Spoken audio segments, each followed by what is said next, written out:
नमस्कार साथियों, आइए देखते हैं डिटर्मिनेंट सारणी के अंतर्गत ये सारणी दिया हुआ है, डिटर्मिनेंट दिया हुआ है, इसको हमको सॉल्व करना है। वो भी डिटर्मिनेंट के जितने भी प्रॉपर्टीज होते हैं उनका यूज करके, और हमको राइट साइड में लाना है 4a² b² c²। डिटर्मिनेंट और मैट्रिक्स में डिफरेंस ये होता है कि जो डिटर्मिनेंट होता है वो हमेशा जो है स्क्वायर होता है। स्क्वायर मतलब इसमें जो रो की संख्या जो है बराबर होता है कॉलम की संख्या के, जबकि मैट्रिक्स में ऐसा नहीं होता है। तो जितने यहाँ पर रो होंगे उतने ही जो है यहाँ पर कॉलम होते हैं।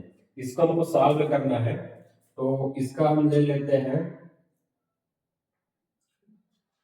बायां पक्ष, left hand side. Left hand side में एक डिटर्मिनेंट है ये -a² ab ac ba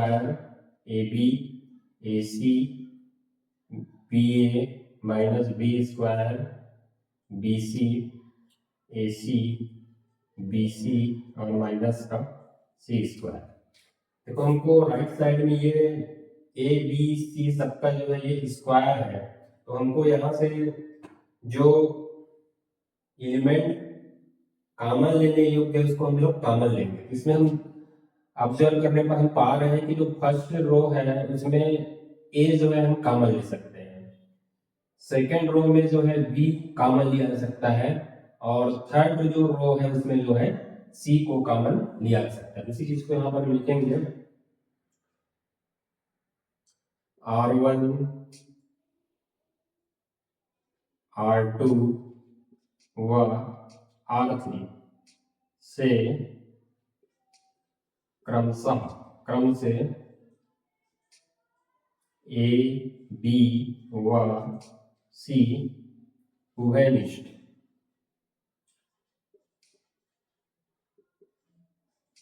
लेने पर कॉमन ले लेंगे हम जो है।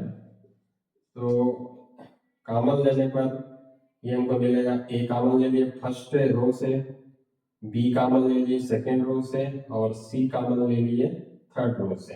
यहाँ पर जो डिटर्मिनेंट बनेगा वो बनेगा माइनस का ए बी सी, और यहाँ से बी कॉमन हो चुका है तो ए और माइनस बी सी, और थर्ड रो से हमने कॉमन लिया है सी को, तो ए बी और माइनस का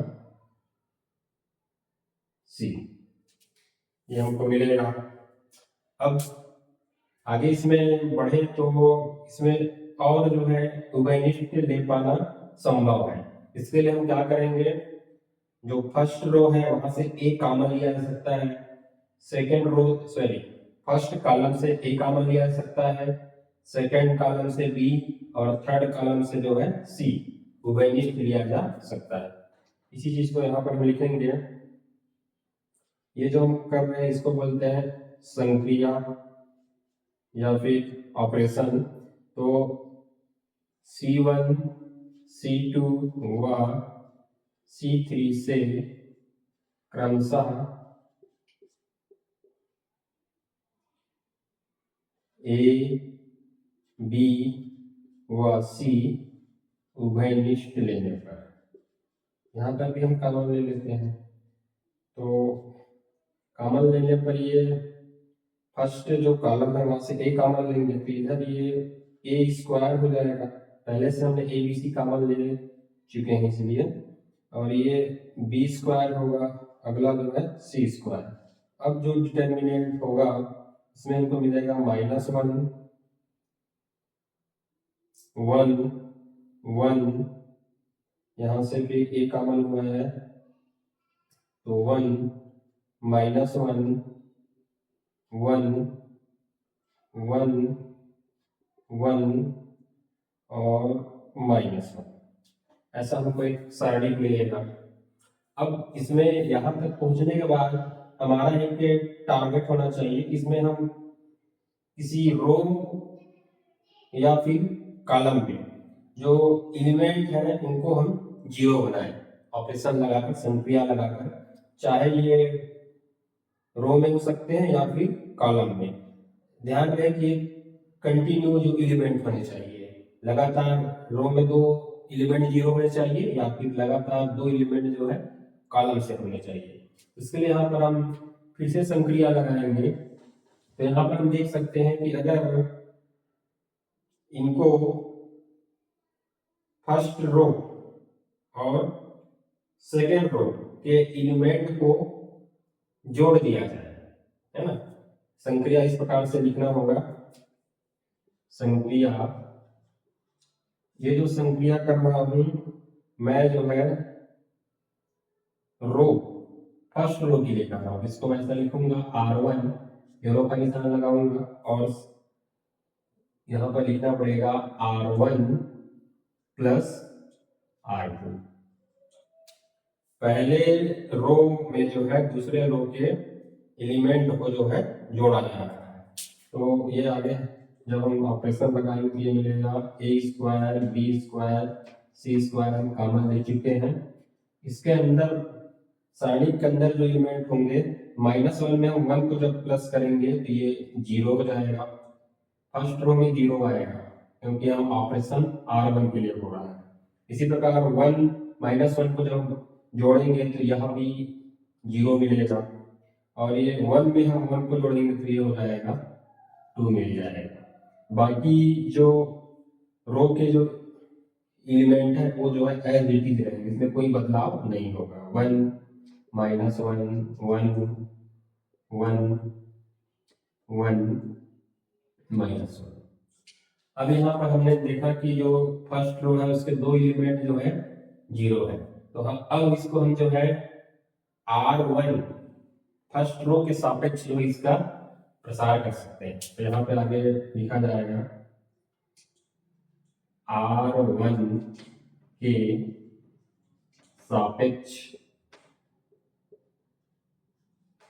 प्रसार करने पर तो ये हमको मिलेगा, यहाँ पर a स्क्वायर b स्क्वायर और c स्क्वायर कॉमन लिया जा चुका है।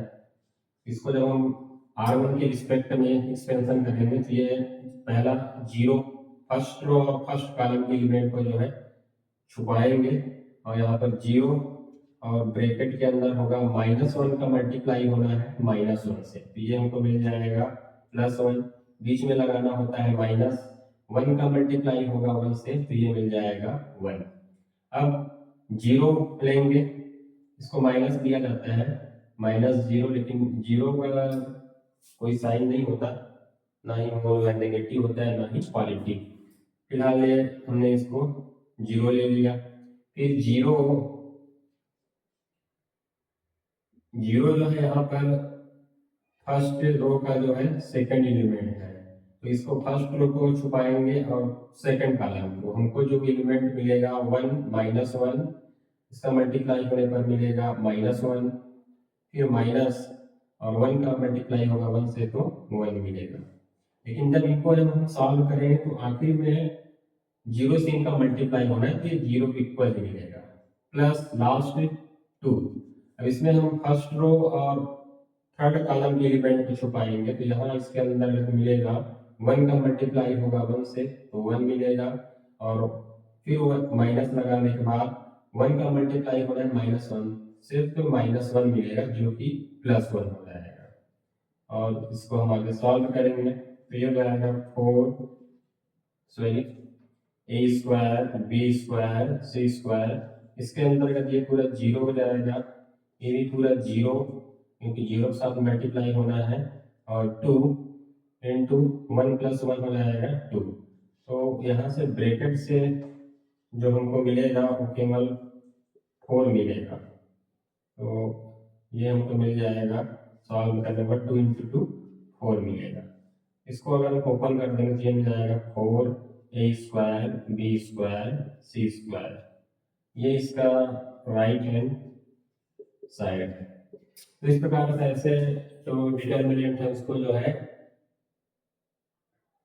डिटर्मिनेंट की जो प्रॉपर्टीज है उनका यूज करके इसको जो है प्रूव करते हैं और इसमें हम जो है मान निकाल पाते हैं। धन्यवाद।